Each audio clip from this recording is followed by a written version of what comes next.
Bom, boa tarde, good afternoon. We have the pleasure to receive Cédric Durand here for our regular seminar of the Instituto de Economia. It's a pleasure to have Cédric 10 ans après. The last time he came, it was a meeting among our universities, but at this time he was at Paris 13. And now he is a professor of political economy at the University of Geneva.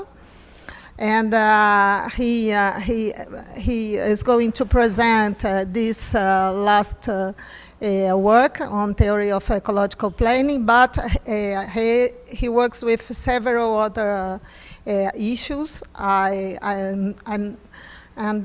For example, all this he has several studies on international insertion of developing countries and the participation on or implications of global value chains on development, and other several issues that I'm not going to develop here. And well, I think it's a great pleasure to give him the stage. Thank you very much, Marta, for this kind introduction. I'm very happy to be here with you today to present this research. So I'm very happy because that's not the first time I came here. I think I came the first time when I was even not a very young PhD student in the late 90s, and I came 3 or 4 times. So yeah, that's a long time ago. So I'm very happy to be here, and I have many friends here, so that's a great pleasure. So today I will present this research, which in fact is part of an ongoing project with my colleague Razmik Osheyan. We have a book that will be published next year in February about ecological planning. And the book is almost already done, but that's not completely done in the meantime. So we are trying to reorganize stuff, move some arguments. So that's one version of the argument that I will present today, of course, more oriented toward economic issues. And I'm very open to discussion, to comments, and so on, because that's kind of preliminary research in that sense. So I would like to begin by this quote from Georges Bataille. So why Georges Bataille? Because Georges Bataille is a French philosopher of the second part of the 20th century, and he wrote in 1949 about the limits of economic development and the difficulty of the economic development. So I think it's interesting because he wrote that in 1949. So at a time when France was much poorer than France is now. So that means that the kind of issue that he is pointing out are not strictly related to the super high level of development that we know today.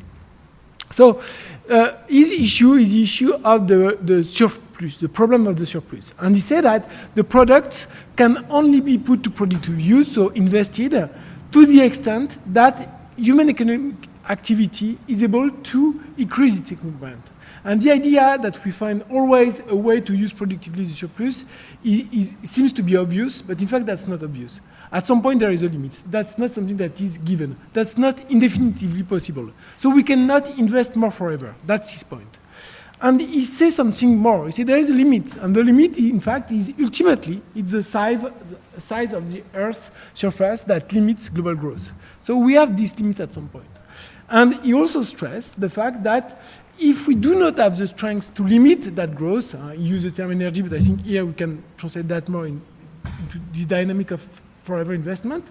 If we are not able to sterilize the surplus, in fact, if we are not able to sterilize the surplus, then this surplus will destroy us. So we will be the victim of our own fate. So I think it's kind of nice to read that words in a month which is the warmest in recorded history. So I think that's something worse. So of course, it causes an issue of planetary boundaries, and probably you are familiar with this graph that stresses that now we have 6 out of 9 planetary boundaries that are crossed. So here again we need to be cautious. There is no absolute boundaries. Boundaries are evaluation by scientists about the conditions that allow human being to flourish during the Holocene, but that boundaries are not the same in each places of the world, not the same for every people. So there are various way to be cautious. We need to be cautious with this idea of moderate. That's not something that is very strict. But the general idea is here. There are some limits. Maybe that's a little bit more, maybe that's a little bit less. We need to debate that. That's not easy to define it, but there are some limits, and we are, that's sure, already taking a lot of risk with those boundaries. So, economists, we need to work. So here I'm using this famous French comic figure, Gaston Lagaffe. Gaston Lagaffe is a guy that seems to be a little bit stupid, he's naive, but he's full of generosity and, in fact, a lot of wisdom. And he's kind of surprised by the work of economists. Like, he's not here, of course, but we can imagine that he's surprised by the work that economists are doing. And what I would like to do here is that we need to think about this world that is burning very seriously. So what that means for economists. And I would like to develop the following ideas. So first, of course, discussing this issue of growth, then discussing the issue of ecologically unequal exchange, because of course there is this uneven development that is a very important issue. Then going back to the issue of capitalism, and then more concretely about the kind of tools or problem that we need to deal with, the issue of knowledge in economics in an age of ecological crisis, and the issue of the socialization of investment, but also divestment, because we need not only to invest, but also to divest. And I will try to summarize the core of the theoretical principle in conclusion with 5 principles for ecological planning. So beyond growth, there is this issue of growth that is very important for a large part in the global north of the progressive left and ecologists, and we also many scientists. And we have, for instance, Dominique Pestre, which is an historian of science, that said that there is a spectacular failure in terms of ecological governance. For 50 years, there has been many organizations that used to be created.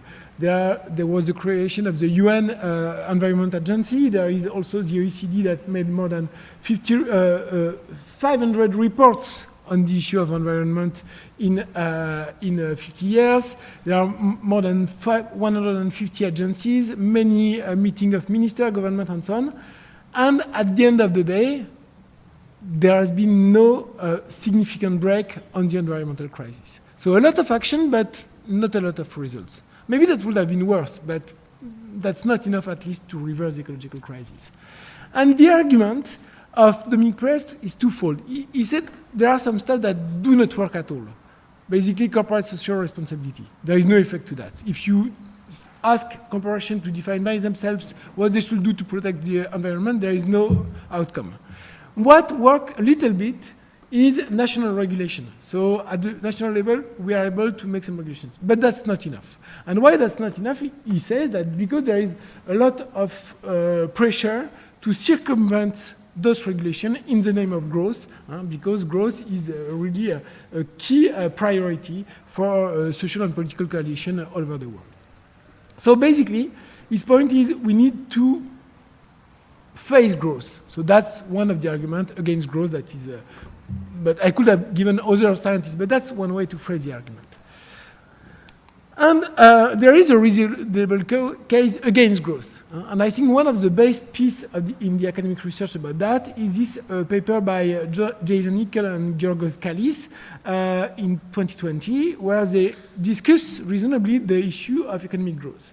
And they quote John O'Neill, which is also a famous ecological economist, that explained that it's logically possible to have both increasing GDP and decreasing physical and energy throughput. It's possible up to a point, because at the very end, there is a point where you cannot grow. But you can say that there is a space for growth, and in the meantime, decreasing physical and ecological energy throughput. But that's a logical possibility. That's not a true possibility. That's not a true possibility in the sense that it's not empirically observed. We do not know how to do that. We can imagine theoretically there is a way to do that, but there is no indication at all that we are managing to do that anywhere in the world. So that's a very strong point. And what the empiric says is that green growth is at best highly unlikely. So that's an important point against growth. So, and you have, for instance, this graph. There are many graphs, but I think this graph is very good for, that's the global material footprint from 1970 to 2013. And so the growth is accelerating, and that's highly correlated to GDP. In fact, there is even an intensification of material growth of GDP in this graph. So that's very, very bad. Okay, so that's the first step of the argument. And in fact, this argument is beginning to be very convincing. If you have Ursula von der Leyen, which is the head of the European Commission, that was speaking in Brussels at a European parliamentary meeting organized basically by the left and by the Green, mostly the Green, that was beyond growth. And there you have all the degrowth academic crowd that was discussing the issue, and she made a speech that was not anti-growth, but at least not very strong supportive of growth. She said, we need to think beyond growth. GDP's measure, she's quoting here Robert Kennedy, so that's not a new idea, that GDP measures everything except that which makes life worthwhile, so health and so on and so on. So the growth in it is not an end in itself. So even von der Leyen is recognizing that. So this idea that there is a challenge about the idea of economic growth is very well advanced, if you want. Well, okay, we have that, but I think that does not help us a lot to resolve the ecological crisis, because that's something that is very abstract. Growth, how do you go beyond growth? My point will be that that's not only the issue of growth that is important, but that is the issue of what necessitates growth. And I think that we need to keep this idea in mind if we want to dig a little bit more. Okay, the second point that I would like to stress that, of course, there is an ecological crisis, but as you know, the responsibilities are not evenly distributed. That's, of course, the case historically, so I will not show graph about the historical various responsibility, but that's also the case in the very contemporary moment.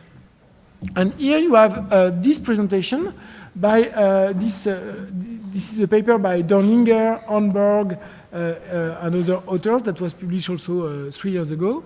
And it represents at the top, so that's various, that's the flow of material products that is going from one kind of country to another kind of country. So take, for instance, raw material equivalent. So that will be the material basis in terms of wheat, metals, and so on and so on. So you have here high-income economies, so that's how much they produce, and here that's how much they consume. So you can observe that high-income economy is producing 19.3 equivalent gigaton of raw materials and consuming almost 30. So all the rest of those raw materials are coming from the rest of the world, China, medium-income countries, low and medium-income countries, etc., etc. So I will not give you the details, but I think that's very strong to show that there is a very uneven distribution of the ecological cost in terms of material transfer from the global south to the global north. And we observe that in all those dimensions. So use of land, energy, and so on and so on. So that's the basis, the basic observation that allowed to defend this idea of unequal ecological exchange. And this theory proposed that countries in rich economies, because of their economic, technological power, and so on, are more likely to gain access to the relevant resources, material resources that allow them to grow than lower income countries. So resources of richer regions are compensated with higher income compared to those of lower income regions. So basically there is a flow, an asymmetric material flows between regions that is linked to this uneven structure of the global economy. Okay, so we confirm that in another paper that we just published with some co-authors, and we observe the relationship between global value chains and ecologically uneven exchange. And what we observe is that we have, in fact, so that's at the country level. And we observe 3 patterns. So there is one nice pattern from this perspective, is that it's this first cluster, cluster 3, which in fact is reproduction of the core. So here you have the various dimensions. So here cluster 3 is in blue, So that's very good. You are participating a lot in global value chains. You are capturing a lot of value. You are benefiting a lot from the nature of the rest of the world. So you have a high external ecological impact. So you are impacting other countries, but not that much at your place. And you are allowing to develop both from a socioeconomic point of view and from a productive development point of view. The opposite situation, if you want, is the curse of GVC marginalization. That will be cluster 1. So that will be here in yellow. So you are not participating in global value chains. You are not capturing value. You are not exploiting particular results of the world, but you are destroying a lot your own nature, and you are not developing at all, nor from a socioeconomic point of view, nor from productive development point of view. And then you have the red one. So the red one would be the Brazil, for instance, but other countries. So you are participating in some sense in global value chains, but you are participating in these global value chains and you are able to capture some value, but you are basically destroying your own nature, so exporting your own nature, and you are also destroying your nature more than in the global north, and you are not developing that much. So I think that's interesting, because here you have 3 stories. The core, but also 2 bad stories. One bad story that is you are keeping away from global value chains, and then you do not have access to cleaner technology and so on, so you are destroying a lot your domestic, by your own activity, your domestic land. And the other bad story is that you are participating in global value chains. Thanks to that, you get access to more technology and so on. So to some extent, you are able to limit some pollutions, this kind of dimension. But in the meantime, you are exporting a lot of your own nature, which ultimately will harm you. So that's just to make this point very clear. When we talk about an ecological crisis, this is strongly linked to this uneven distribution of economic power, including in the dynamic of global value chains. And then you have some stories, many stories about that. I take this one, but you can make the story about electric car, you can make many stories. I like this story because that's linked to central banking. You know, in Europe, there has been a big debate about the role of green central banking, and in fact, there has been a big fight that was won by people like that are more favorable to green central banking, like Christine Lagarde in Europe. And then, due to that fight, they obtained to act in a very limited way, but to discriminate between some corporations when they are buying bonds, corporate bonds, in order to deploy their monetary policy. And in fact, they are buying bonds from companies that are greener than other companies.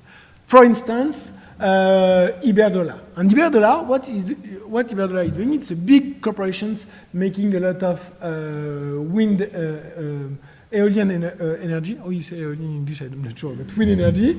And so they are building a lot of this field, wind field in Mexico, and they are grabbing land, taking the land of the people out of there. So in that sense, green central banking in Europe is favoring capital accumulation within companies that are overexploiting the global south. So that's also this point that is very concrete. That's not only the story that I made before at the aggregate level. You have very concrete situations where communities are victims of land grabbing, and also there are some specific ecological destruction linked to that.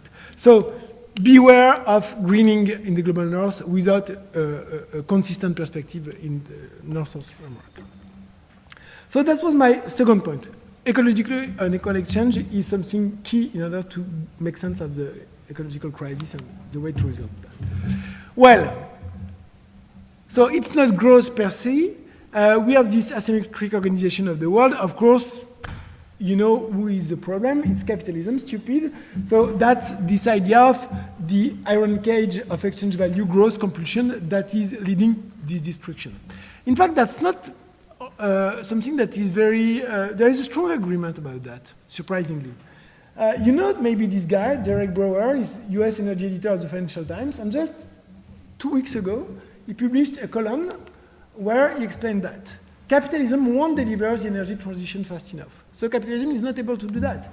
Because that's not BlackRock, that's not green finance and so on, that is strong enough to make the investment that we need to organize the energy transition. Moreover, we need to pay for the global south. It is astonishing that this idea is still debated. And three, and we need to do that very fast because, in fact, the share of total energy using fossil fuels is growing, is not reducing fastly enough. So we need to act fast. So the guy, the funny story, of course, is that he's financed by Repsol. So his column is financed by Repsol. So you have some kind of surprising stuff. So his argument, of course, when he's talking about capitalism, here what he has in mind is that investment must be state-funded. That's the argument. That's not capitalism, as maybe political economists will understand that. But I think that's still interesting. Huh? States must finance the demasking of carbon infrastructure. They must invest in a new equipment, and they must pay for the greening and adaptation in the global south. So that's something that is published in mainstream economic press now. There is something maybe deeper. And here I'm quoting this James O'Connor, which is an old ecological economist, that explained that, in fact, there are various contradictions of capitalism. One contradiction that is internal to the system, that's where most of political economists used to work on, so you have problem of overaccumulation, overproduction, and so on and so on. So that's the first contradiction. That's internal to the system, the dynamic of the system. And then you have a second contradiction that is also the product of the development of the system, but in its relation to the outside. And this is simply the idea that you have an increasing, a rising external social cost. Why? Because capitalism is appropriating not only labor power, but also land, but also public services, the work of women, and so on and so forth. But by doing that, is destroying the conditions that allow it to flourish. So there is this external contradiction. And you can have example of that. You can, for instance, think about the COVID-19 crisis. COVID-19 pandemic was so strong and cost a lot to capitalism. Why? Because you had this global system of transportation that increased dramatically recently, that was linked to that, or also because you have deforestation. We don't know exactly where it comes from. But one option is that it's coming from deforestation. So that's also this kind of example you can think about. And this is this idea that was elaborated already 60 years ago by William Capp, which is a very important, of course, ecological economist, that, in fact, we talk a lot about social cost, but in fact, social cost is the maximization of private benefits. And the more you rely on commodification and on an economic system that places private incentives in order to allow the pursuit of private gain, the more you will have a danger to increase social cost. So that's very much the problem that we are facing. Not only, so I'm stressing that because that's not only the issue of investment. I think it's very important. There is an issue of coordination. The private sector is not able to coordinate such an effort of investment. It's too difficult. But there is something more. There is this issue of social cost, private benefits that is also very important. And we can give an example of that. So here, I wrote a piece for the New Left Review 2 years ago about this idea of energy dilemma. And at that moment, you had something that was very striking because in China, you have more than half of the regions that were imposed strict rationing measures. Why? Because there was not enough electricity. And why there was not enough electricity? Because at that moment in China, many regions attained their maximum use of coal. So they were not allowed to use more coal.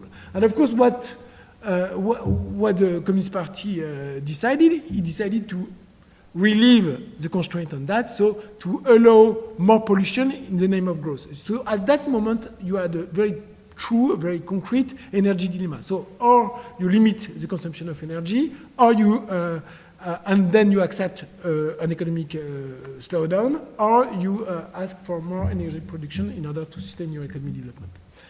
So that was the answer. So I give this example of China, but I don't want to overstate that, because in the medium to long run in China, you have that. In 2 years, you have more than a doubling of the capacity of wind and solar energy production in China. So here there are some strong and serious investment and strong coordination. So you have this short-run dilemma, but medium to long run, that's not that clear in China. A place where it's not that clear that it's good, it's in Europe.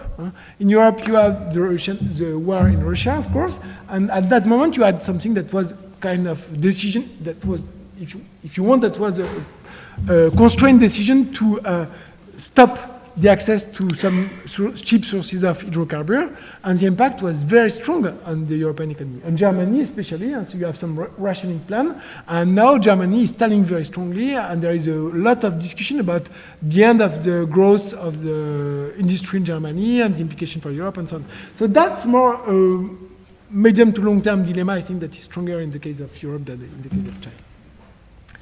So that was the idea of capitalism as a problem for dealing with the ecological transition, both in the sense of coordinating investment, but also in the sense of the distribution of social cost and private benefit. The third argument is about knowledge. So I think that with the ecological crisis, we are living through an anti-Hayek moment. So, of course, we had this very strong Hayek moment that was the end of the 20th century, the Soviet Union, where all people need to have the same color for their socks, so that was not very nice. And so we had all this discussion about preferences, need to have more dispersed market and so on. But with the ecological crisis, it's very hard to make the case that prices are a good way to deal with that. So I will not develop here the argument about carbon prices and so on. I think that's an important argument that has been made somewhere else, but I just want to stress this idea here, quoting John Robinson. So John Robinson, a long time ago, in fact, but in 1972, so 50 years ago, she explained that there was, in fact, two crises within the economic theory. The first crisis was the moment when Keynes wrote his general theory, and at that moment, the problem was that the classical theory was not able to account for the development of unemployment. But the second crisis theory, what she says is that a theory that cannot account for the content of employment. So more generally, that's not the content of employment, but the content of economic activity. So we are facing this kind of ecological crisis in the context of the ecological crisis. We are not able to, theory is not able to account for the content of economic activity, to the quality of economic activity. I think that John Robinson is talking about that here. And in fact, she's giving an example that is linked to ecological crisis, because she said that in what industry, in what line of business are the true social costs of the activity registered in its account, and where is the pricing system that offers the consumers a fair choice between air to breathe and motor cars to drive about it. So I think that's very modern, in fact. That's exactly the kind of debate that we have. So I will make the case that this argument is, in fact, an argument linked to the issue of indicators. The issue of indicators. The ecological question needs to upset the economic calculus. We need a new kind of economic calculus. We need a substantive economic calculus, an economic calculus in terms of social use value, or I will develop that in a moment. But I think this is very important because here again, CAP understood that. There is something very strong about the environmental issue because it constrains all the economists to think about the place of in-natural calculation above economic calculation. So economic calculation is only a second order after in-natural calculation. And that changed everything. And I think that's exactly what I think. Here is the revolutionary aspect of the environmental issue, both as a theoretical and a practical problem. And I think we are all exactly at that point today. So I will not ask you to understand all of this here, but basically the idea is that we need an integrated system of ecological accounts. We need, that's an expression from a French accountant, André Vanoli, national accountant. I explained that we need a permanent nature inventory. We need a permanent inventory of nature, both at the macro level and at the local level, at the level of ecosystem and at the macro level. And we need to subordinate the functioning of our economies to that ecological account at the macro level and at the local level. So that's a lot of work, but that's a way to decide whether this activity is viable or not viable. In order to be able to say that concretely, we need to have this kind of accounting. Without this kind of accounting, there is no way to deal with the ecological crisis. Then I think that's my final point before my conclusion, but this is the issue of the socialization of investment and divestment. I'm not sure if divestment or disinvestment or dismantling, but I think that you understand what I'm talking about. So, beginning by that, maybe you have heard about many of activists from a network like 350.org or this kind of activist network. They were very pushing a lot to ask for a university fund, for local pension system and so on, to divest from energy companies that were exploiting hydrocarbon sources of energy. And in fact, they succeeded to some extent. There has been some important divestment. I don't have the number in my head now, but that was something that was substantial, but that didn't change anything for the climate. Why? Because those companies just sold their dirtier assets, and those assets were bought by individual investors, and that made a lot of money with that. For instance, one of the owners of Le Monde, Noé Kretinsky, made a huge amount of money by buying coal power plants in Europe from big corporations such as Suez, Real, and so on. So this idea that we must divest by putting pressure on investors to divest their activity, I think it's problematic. The truth is that there is no case in capitalism to pay for the closing of what needs to be closed. That's what I want to say when I say the polluter pays principle. No, that's not the polluter pays principle. That's a bad translation from English because I did that with DePaul because I had the first. That's the principle of paying the polluter. Paying the polluter. We need to pay the polluter to close what they need to close. In fact, there is no market value to assets that need to be closed. So that's something I think very important because that means that capital individually at the firm level cannot absorb the losses that are linked to the ecological transition. So we need to socialize the losses. Of course, we need to think about how we'll pay for that. And maybe we can have a specific exceptional wealth tax. So there was this kind of argument made by Piketty and others. You can have the idea of a real attractive tax on carbon profits. I don't think it's a good idea, but you can imagine something like that. But the main point is that you need to raise, through taxes, a lot of money to pay for the closing of what needs to be closed. And that's the point that I would like to show. This is just an illustration of that. Here it's a mine in South Africa that was divested by Anglo-American.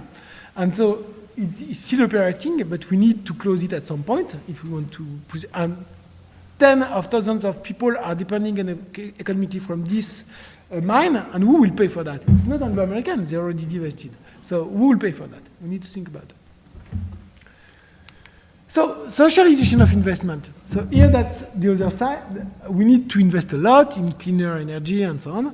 And here we have a report by Pisani and Mahfouz, so that's Jean Pisani and that's Salma Mahfouz, that just made a report for the government, and the government accepted the report. I don't know why they accepted. They were pushed. I tried to figure out why they tolerated this report to be written, because the conclusions were already obvious. But they accepted somewhat the report to be made, and as soon as it was published, they just put it out and denounce it as a non-go.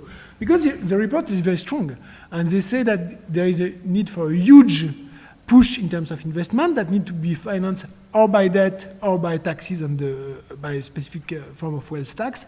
And I participated in the presentation of this report, and I was very surprised by some of the reaction. For instance, you have Agnès Benassi-Kéré, which is one of the economists of the Banque de France now, and she asked them, so that's interesting, your report, but where is the market? Where is the market in that?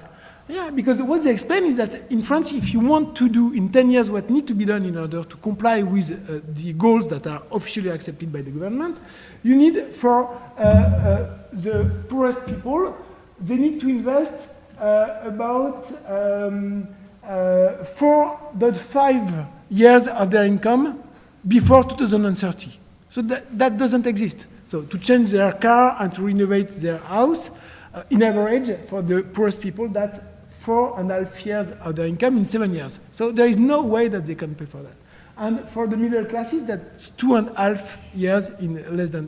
So that's what Selma Malfouz answered. I say, okay, I don't know who is able to pay for that, but that's not the corporation, that's not the consumers. So the state needs to step in to pay that.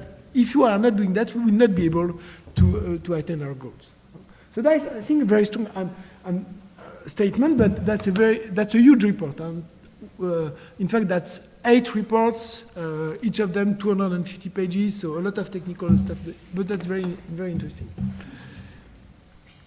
So we need to socialize investment in that sense also. So at the end of the day, that means that we need some form of planning. And here I'm using this image from Bogdanov, because Bogdanov was, before Leontiev, in fact, one of the first to conceptualize this idea of productive matrix. And we need to think about the intersectoral chaining between sectors, but also incorporating ecological dimension, ecological accounting into that. We need to identify the critical point, and in order to do that, we need to be able to do that politically. We need to discuss that. That means that we need to make some scenario in order to assess what are the various options that we have and to democratically deliberate about that. So I would like now to go to my conclusion and try to delineate some principle to think about ecological planning. So of course that's very broad, that's very abstract, that's not concrete, that's not something for Brazil or Rio next year, it's something more general, but I think that's... You cannot tell them immediately. No. But I think we need to think about that. We have to think about that anyway. So first principle, democratic deliberation on a desirable and sustainable scenario. That's linked to this issue of GDP and the limits of growth. If GDP is not an ecologically perverse indicator, we need other kind of indicators. We need other forces to drive, to define the path of development. And if it's not market value, we need to have a qualitative value, and that needs to be discussed. There is no place abstract that can say us where we need to go. It's either the market or some qualitative evaluation of what is worth doing and not worth doing. So if it's not the market, we need a form of democratic and multi-scale process of collective preference setting, so discussing about that, and mainly to drive investment. Socialization of investment, what Malfouz and Pisani-Ferry are saying, in fact, is that we need to deliberate about the kind of investment that we have to do in order to attain the ecological goals. Of course, that means we still, that's at the investment level, not at the level of consumption. Market exchange is still, monetary exchange is still relevant to pay at the consumption level, but probably not at the investment level. Here also we can discuss in more details. That's targets at the sectoral level, kind of technology and so on. So the places of market exchange within some specific space is still important. Second point, adjust international order. So green transformation should not rely on green extractivism and green grabbing. So that's, I think, of course, a very important point. And I'm completely aware of the fact that all this discussion about the planetary boundaries, when we have such a social emergency as we have in Brazil and many other social countries, is something that is super difficult to be discussed about. So I think that there is, of course, this idea of the North paying for the South for what has been doing before, but I think that's not enough. We need to figure out what are the deep economic roots of this ecologically unequal exchange. And I think that one point that is insufficiently stressed is what is related, no, in fact that's old, but that has not been phrased in that way recently. It is the connection to technology and specifically to intellectual monopoly, big tech and so on. In one sense, you have a huge attraction of knowledge and concentration of knowledge in the global north. And the counterpart of that is the production of products that are not very intensive in terms of materials to the global south.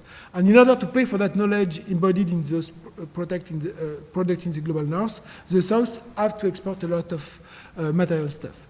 A way to reverse that will be to challenge intellectual monopoly in the global north. So that's, of course, reversing the dynamic of intellectual property rights. I think that's a key element, but that's also the role of intellectual property rights. So I don't know if you get perfectly the argument, but I think that's a very important argument. The idea that the other side of the coin of ecologically unequal exchange is the concentration of knowledge. The more knowledge you have in product, the less material you have into them. So at the level of exchange, that means that you have material inequalities. So in one sense, a way to move in that direction to more ecological equal exchange at the global level will be to give more access to the global south to knowledge. Third principle, building and relying on scientifically informed ecological knowledge. So that's basically this idea of accounting. That's not knowledge in abstract, but that's making that concrete with this permanent inventory of nature in order to be able to drive and to conceptualize this human nature metabolism and take control of that. Because we can phrase the current ecological crisis in terms of a crisis of control. And that's an idea that developed, for instance, by Benninger. And you have this idea that when you are not able to control anymore, new information systems helps you to do that. So we are exactly here. We need integrated ecological accounting at the micro, meso, macro, and meta level. This is a precondition for ecological planning. Without that, you cannot really do ecologically informed ecological planning. And this necessitates non-profit and public statistical standards. And we are lacking them. A lot of for instance, in terms of green finance, that's a lot of them, the labels are made by agencies, private agencies that are paid by the investor, and so that's exactly what we do not need. We should go in the direction of international accounting offices. And from this perspective, the monetary system is subordinated to this first level of ecological calculation. For socialization of investment and divestment to dissipate economic surplus sustainably. So here we are back to this idea of bataille. The problem that we have is the surplus that is threatening to destroy us. So we need to think of a way to dissipate that surplus sustainably. So in that sense, that means that we need to use the traditional tools of socialization of investment, so developmental tools, credit policy, trade policy, public control over the common gate of the economies. So that's a way to socialize investment in the sense of controlling investment. But in the age of ecological crisis, this should be driven by the objective to reduce the material footprint. And the difficult point, of course, is that this implies an effort, because we need to invest a lot in order to close stuff and to clean processes, but so that means that we need to consume less in the short run to be able to invest more. So that's traditional investment push, if you want to develop. But in this case, we will not have the reward of a gross bounty afterwards. So what kind of reward should we have? The only reward that we can get is a restoration of the life condition, which is great, but you know, that's a big difficulty. So, and that's my final point, my fifth principle. So, where are the incentives to go in that direction? To what extent is it possible?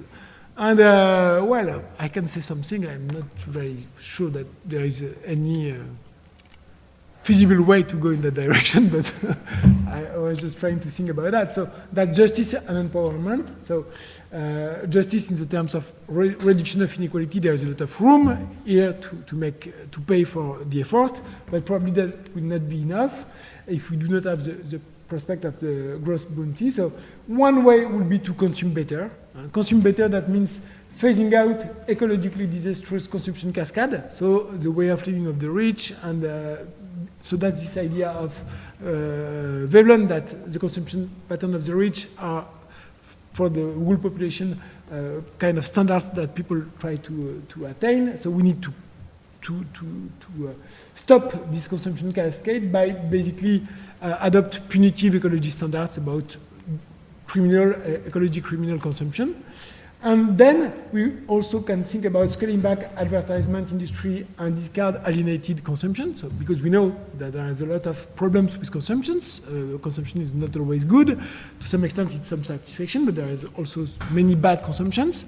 And there is also the idea of developing sustainable social commerce. But what I mean by that is the idea that we can collectively have more control about our consumption patterns. So right now, most of us we are in fact acting individually, but within a framework that is heavily controlled by corporations. And the idea is that to have a Schumpeter Mark II on the demand side, so a way to develop standards on our own to consume. So I will not develop more the idea, but you have this kind of thing in a very consumerist way, but that's interesting, I think, in China with Pinduoduo. So you have social commerce, and the idea is that you group with your friends to consume collectively, and you share your consumption preferences and so on. Of course, that's a very consumerist way to do now, but probably we can make something different here. So the first argument will be consuming better, not consuming more, but consuming better. There are some space here. Second, working better, so making jobs meaningful. So that's probably not an emergency here, but in the global north, this idea of bullshit jobs or people not happy with the meaning of their jobs is gaining prominence. There was this discussion about the great demission after the pandemic and so on. So this idea of the quality in terms not only of the context of work, but the objective, the aim of work is something very important. And also developing the quality of the workplace. And finally, providing a socioeconomic safety net for the whole population. So that's developing, in fact, the part of the consumption that is underdeveloped under capitalism because it's not privatized. Also, it's highly beneficial. So that's, of course, education, health, and so on, whose impact is not that important for on their system. So that's something that we can increase without probably destroying too much the biosphere. And here also there are some interesting thinking about Minsky, state of employer and last resort and so on. So I think that I will end here, but probably as you have seen, what I try to do here is to put together some pieces of economic thought, traditional economic thought, John Robinson, Minsky, that I just mentioned here, but also ecological thinking, in trying to mobilize them to make sense of the ecological crisis and what that means for economists. And I think that we need to, not to reinvent anew, we need to think about what is we already knew, but reorganize that, reshape that in order to be able to face the contemporary ecological crisis. And I think that in all our fields, development economics, trade policies, investment, finance, and so on, there are some stuff to be done, but we need to reorganize a little bit of that. Thank you very much for your attention.